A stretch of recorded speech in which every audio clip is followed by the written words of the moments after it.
America भीषण जंग की तैयारी कर रहे हैं।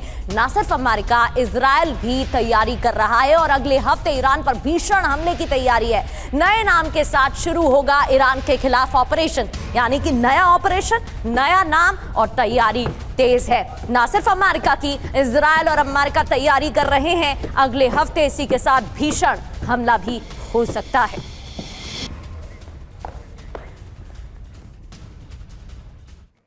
यूएस इजराइल तैयार हैं, ईरान पर कभी भी वार हो सकता है। जल्द ईरान पर हमला करेंगे अमेरिका और इजराइल। अगले हफ्ते ईरान पर हमले की तैयारी है। नए नाम के साथ नए ऑपरेशन की शुरुआत होगी।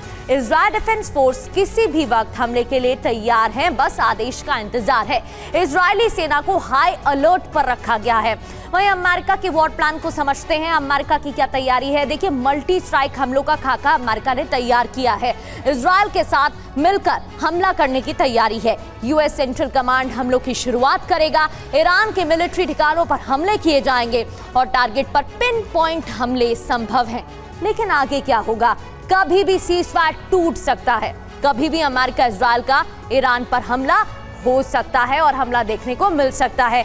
महेश सचदेव सर, जिस तरीके से अमेरिका और इजराइल की तैयारी देखने को मिल रही है, लग तो यही रहा है कि जल्दी हमला संभव है। लेकिन इजराइल की इसमें भूमिका कैसे देखी जा सकती है? क्योंकि जिस तरीके से अमेरिका के बयान आते हैं, कभी डोनाल्ड ट्रंप कहते हैं बातचीत अच्छी चल रही है, कभी कहते हैं जल्दी हमला होगा। क्या इजराइल की तरफ से भी दबाव है? क्योंकि इजराइल तो यही चाहता है कि जंग खत्म ना हो। जी, आपकी बात सही है।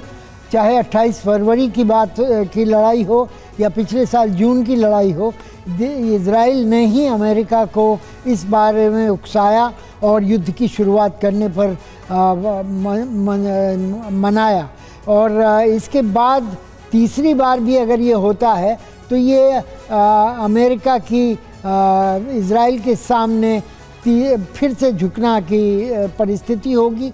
और इसकी एवज में, जैसा कि आपने जिक्र किया कि लड़ाई तो हो सकती है, अमेरिका के ने जो हमले करने की योजना बनाई है उसके बारे में आपने कहा, पर ईरान के पास जो पत्ते हैं खेलने के लिए इस लड़ाई के, उसके बारे में मैं जिक्र करना चाहूँगा कि बाबल मंडेब को बंद किया जा सकता है हूतीस द्वारा, और जो इंटरनेट के अंडरसी केबल्स हैं उनको तोड़ा जा सकता है।